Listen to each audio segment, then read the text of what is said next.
Good afternoon. She has been already introduced, and now we are going to launch the book, Pangat. It's a very interesting book, which I have quickly read. It's a book not only of recipes, but it is much more than recipes. There's so much information, how to prepare masalas, how various formulas for frying fish. Yes. But it's a book more than that. It's a book on culture, history of the region, the Maharashtra region where the Marathi food is being consumed today. It tells us so many other things about the region, about the various communities that live in the region, various castes, their food, and so it is more than recipe book.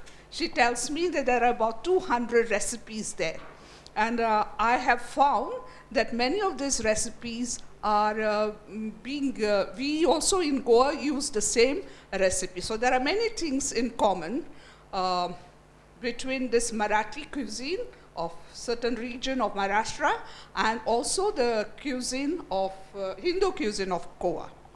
Yeah? Yeah. Do you want to open this?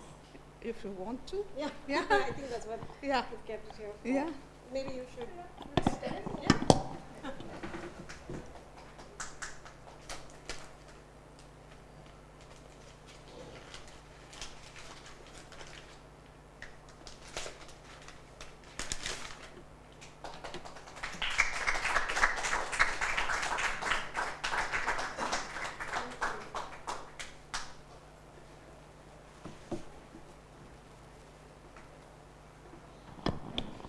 Now, Saee, can you tell us what made you write this book?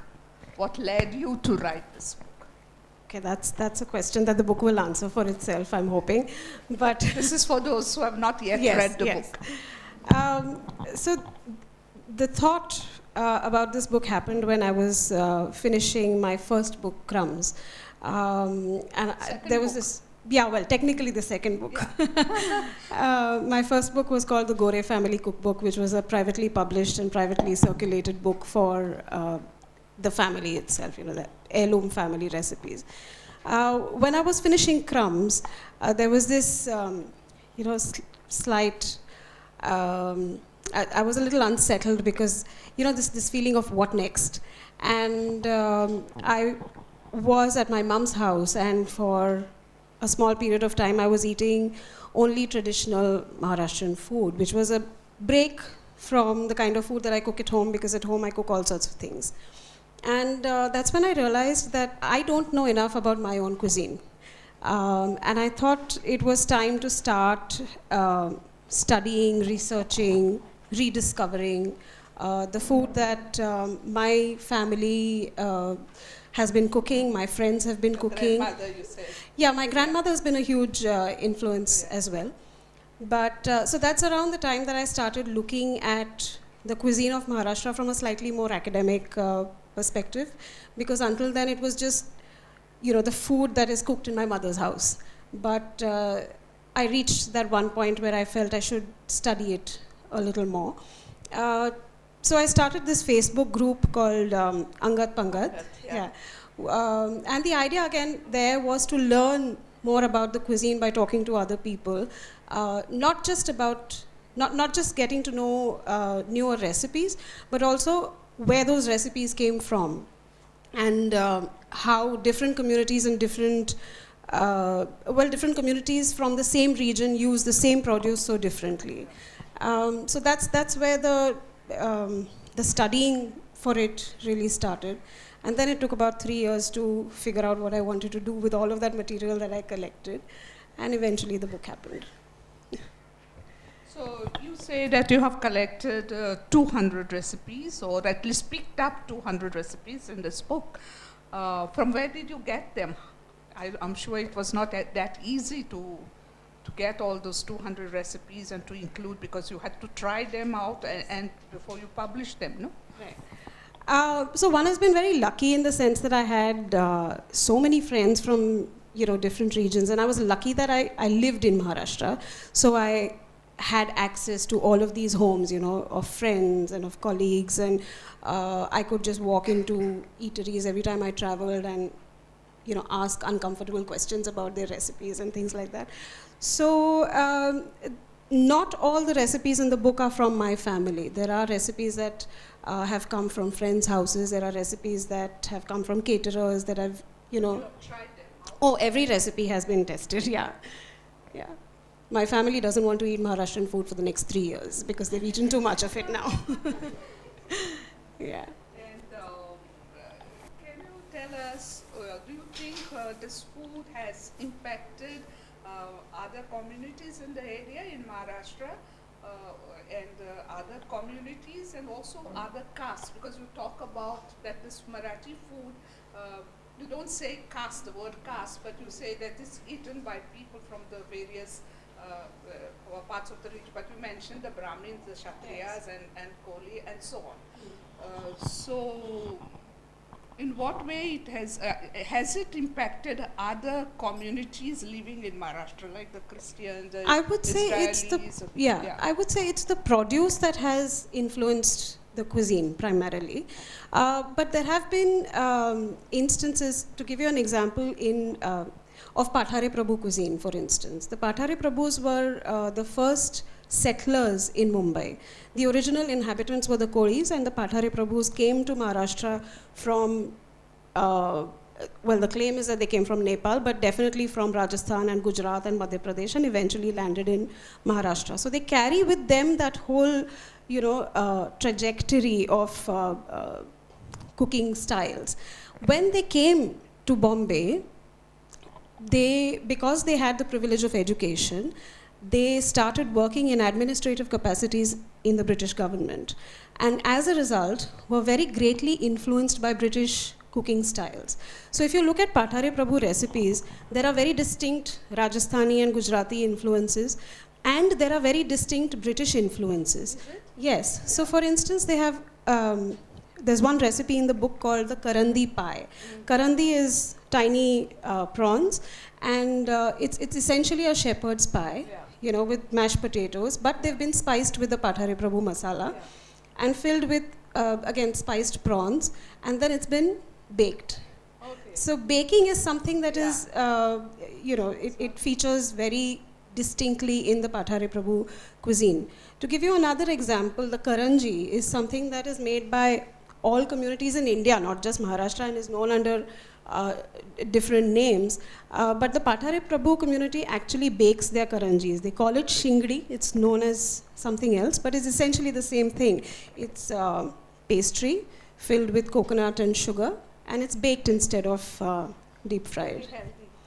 I wouldn't say that because the pastry is laminated. Yeah. No, it's laminated pastry, so it's very crisp and there's a whole lot of fat in it. So no, I wouldn't call it healthy, but it's delicious for sure. And I also have noticed in your book that there are many recipes that are very familiar to me, because these are the recipes that we use, cooked in Goa, especially in the Hindu community, and also some Christian, among the Christians. So how do you think it has gone from Goa to Maharashtra, or has come from there to here? I think there are some recipes that, like I said earlier, the regions dictated. So if you are from the western coast, you have access to a certain kind of seafood, you have access to coconut, you have access to kokum or tirfar or souring agents of that family, and you tend to use them in whatever permutation combination. But yes, there are some recipes that would have traveled from Goa to Maharashtra.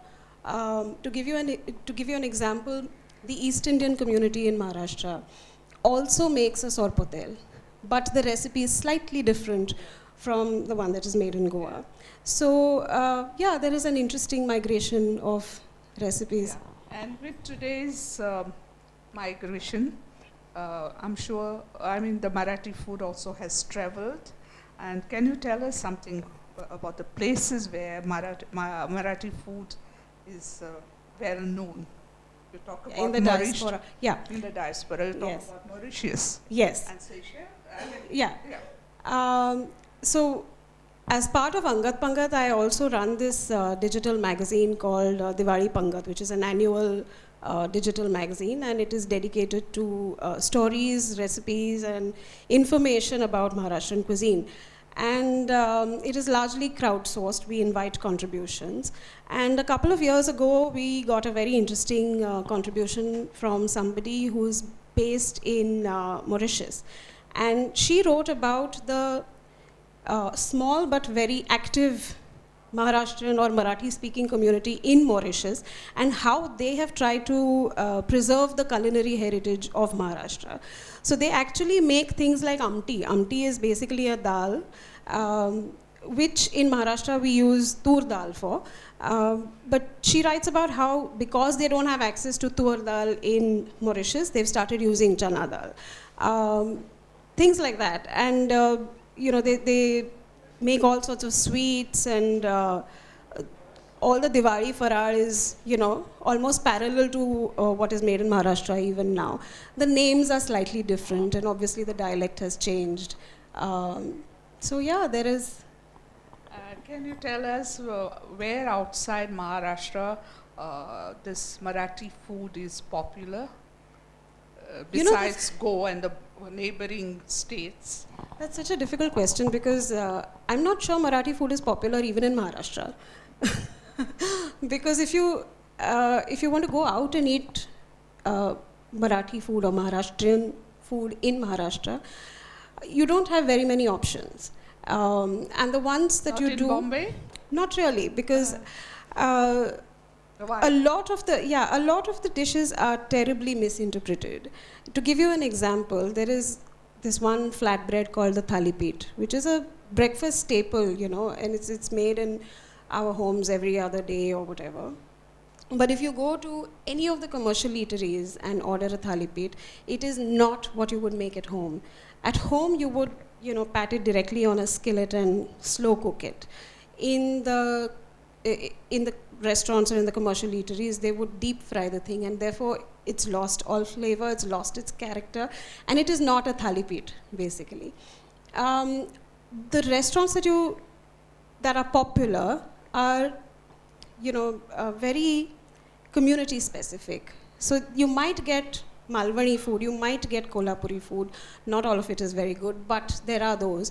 But there are so many communities that are completely ignored. Like, you will not find a restaurant that serves only CKP cuisine or only... So that, I think, is a problem. And that's because there's no demand for it, or?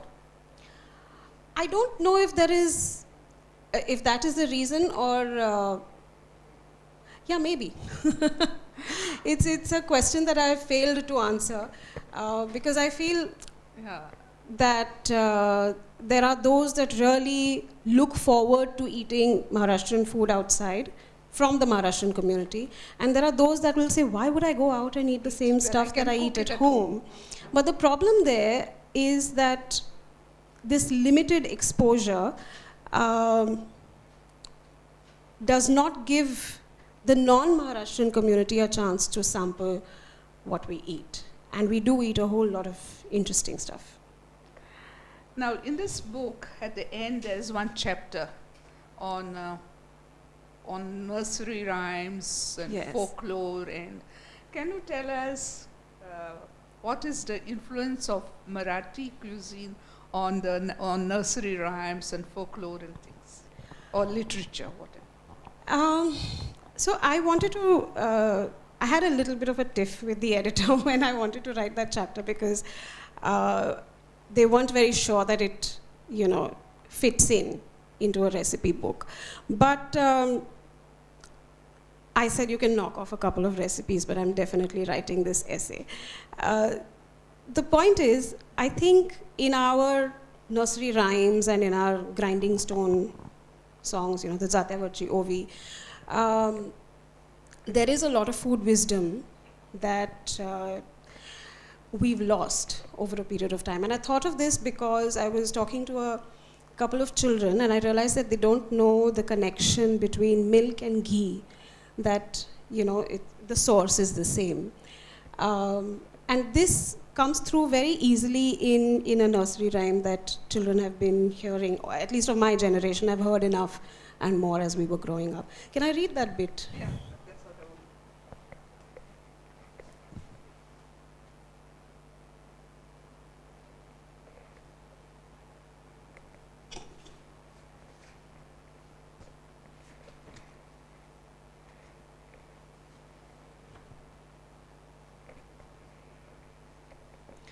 Many children these days do not even know that there's a connection between milk and ghee.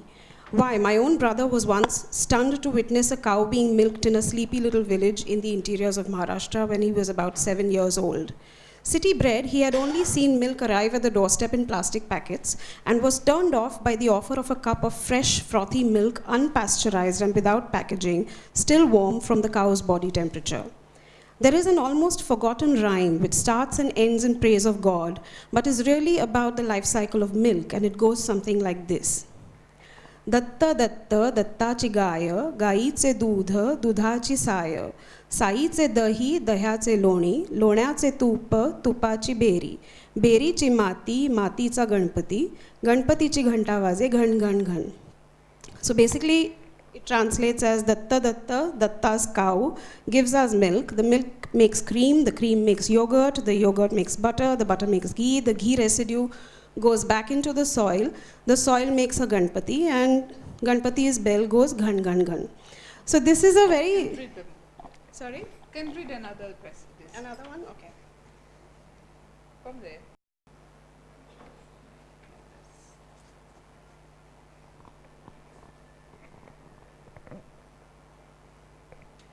The idea that nursery rhymes are not just our culture, but also our first education in food appreciation struck me when my niece was in play school and learned this rhyme. Carry मिरची कोथिंबीर आलं ह्या सगळ्यांचं भांडण झालं. तुम्हाला माहिती आहे कशावरून? एवढ्याशा खोबऱ्याच्या तुकड्यावरून. आजीबाई आल्या पदर खोचून, एकेकाला काढलं ठेचून. चवीला घातली एवढीशी साखर, त्याची केली छान छान चटणी आणि वाढली so and so चपानी. So basically what it is it's a recipe for a chutney, about how a raw mango and a bit of ginger and coconut and coriander come together, and they get into a fight, and this grandmother comes along and she sort of tucks her pallu in and gives them all a good pounding, and that's how you get a chutney. So it's actually a fun little nursery rhyme, but in my head, every time I hear it, I want to eat a chutney. So it's that evocative for me, and for most people my generation, I'm thinking. Tell us something about various anecdotes from your book. Yeah, so Sorry, about the sambar and... Yeah, so there are stories related to every recipe in the book, because I think unless we place the story in a context, unless we place the recipe in a context, it's not going to be memorable for anybody. It's not going to be evocative, and what make you imagine. It doesn't hark back to some kind of nostalgia.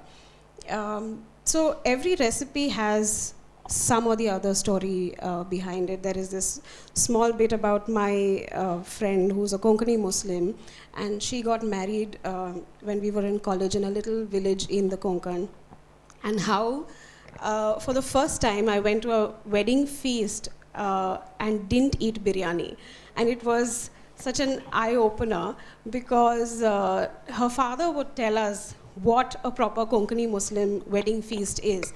And he went, one day before the wedding and chose the goat that was to be slaughtered. And he stood there at the wedding feast and he served the salan. And, it was a very warm and very, very happy meal.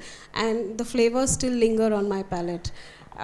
So there's that, and there's another, box. There are all sorts of boxes in the book, because there are all these stray narratives that don't have a recipe, coming out of them, but they're important to understand the context of, the cuisine of Maharashtra. So there is one little bit on food of the widows. Yes, tell us yeah. something about that.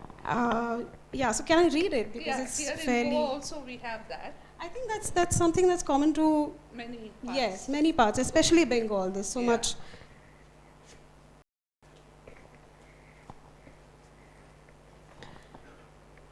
I've heard this story often, and it's always resulted in sleepless nights until the memory of it fades. Around the turn of the 20th century, a young widow, barely 14 years old, lived with her widowed mother-in-law and other members of a marital family. The widows seldom stepped out of the house, and their tonsured heads were covered under red or white cloths that were to pass off as saris. Their food was governed by harsh rules: no spices, no meats, no onions or garlic, and definitely nothing that would add pleasure to a meal. One day, the family was hosting a Dohar Jevan, a feast for an expecting mother for the young widow's sister-in-law. For this feast, the young girl and her widowed mother-in-law slaved to cook elaborate dishes. Considering this was her first exposure to such an event, she was fascinated by the grandeur of the affair. The countless dishes, decoratively arranged on a silver platter in front of the pregnant woman, held her enraptured. She stood behind the door and watched stealthily as members of the family lovingly fed the pregnant woman various delicacies as she sat dressed like a queen. The young girl made sure she wasn't seen lest her bad luck befall the mother-to-be. Tears rolled down her face as she realized she would never experience such pampering, such love. As her mother-in-law asked her why she was so sad on such a happy occasion, she had an emotional outburst. The mother-in-law shushed the young widow her that she would cook her a great feast one day. Sure enough, one day when the rest of the family was away, the mother-in-law cooked up an elaborate feast and called the young girl into the storeroom. A decoration with a rangoli adorning its periphery, and the mother-in-law bolted the room from inside. The older woman fed her daughter-in-law with her own hands as both of them wept silently. For a time, I was convinced this was a fictional story until I recently discovered that this had taken place at the home of a distant relative. There must be so many of these stories across the various communities in Maharashtra. I have heard of widows who, to this day, do not eat onion and garlic or any food that is remotely exciting, even brinjals and asafoetida. Not just during Chaturmas, the 4 months of the year around monsoon, starting with Ashad, when practicing Hindus avoid certain foods, but throughout the year. Some widows would eat only once a day, and their diet has strict restrictions. This may not be as prevalent in urban areas, but it is often seen and heard about in the smaller towns and villages of the state. Thank you, and thank you, Shari, for such a lovely book. And now, if you have any questions to ask, we have about 8 minutes left. A few asked.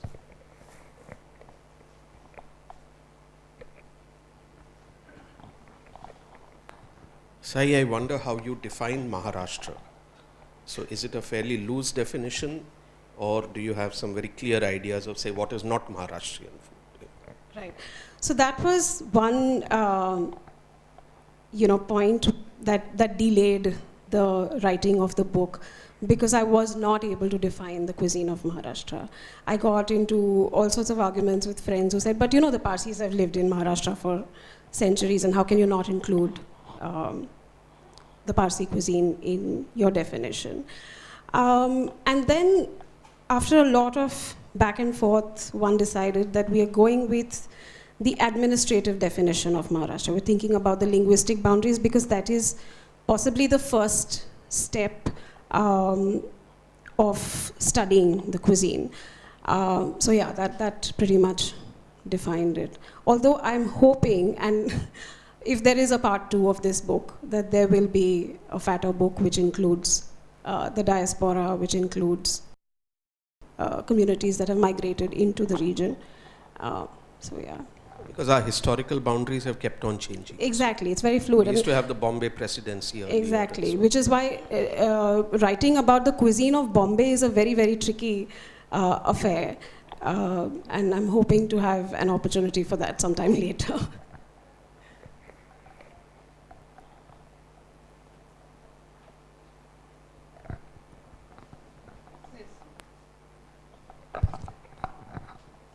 You spoke about there is no like authenticity of the Maharashtrian cuisine. So would you like to burst out some myths associated with this cuisine, which you must have revealed in the book, so just to You know, there's a problem with the word authenticity to start with because, you know, like you were saying, the cuisine has evolved because the boundaries have changed and therefore the cuisine has evolved over a period of time and there's no such thing as authentic anymore. If you look at the cover of the book, the moment I shot that picture, my grandmother said, "You have tomato sour on the cover and that's not authentic." Because she belongs to a generation that thinks that the tomatoes came from outside. But and which is true, right? The tomatoes and the potatoes and the chilies came to us in what, the 16th century, and what did we eat before that? So if you look at my cover, it is not authentic. There are potatoes, there are chilies, there are tomatoes, and you know, none of those are technically authentic Maharashtrian food. But this very platter is what is now offered to God as Naivedya, because there are ingredients that have been domesticated and so, you know, internalized into our cuisine. If you were to go back to another couple of 100 years ago, you would probably also say that jowar is not authentically Indian even. It came to us from Africa. yeah. And so, you know, you can't include jowar in your cuisine. There is one very interesting finding which says that in the Vedic period, rice was not actually considered auspicious, you know, to be offered in a havan or in any kind of religious context. So the word akshat, basically, which is used to refer to rice in, you know, in weddings when you, or in puja, etc. The word akshat was used to refer to barley earlier. And we are now in a position where we don't even grow barley, leave alone consume barley as an important everyday primary grain, you know. So what I'm trying to say is it evolves. The definition of authenticity evolves. If this usar, this matki usar, were to be made by my grandmother, she will not add onions to it, she will not add tomatoes to it at all. But I know friends who cannot think of a recipe that does not involve a tomato. You know, we've started equating tomatoes with souring agents, we've started equating tomatoes with something to bulk up the dish. You know, it's so ubiquitous to our cuisine now. We've forgotten about... Use it in a religious ceremony? You food that Now you we offer do. to God? Yes, now we do. I think in Goa they don't. Okay. Yeah. It's not there. There still are families that will not. Like I said, my grandmother was most displeased that I had a bowl of tomato sour on the cover. But yeah, I mean, things evolve. So what is authentic also evolves, I think.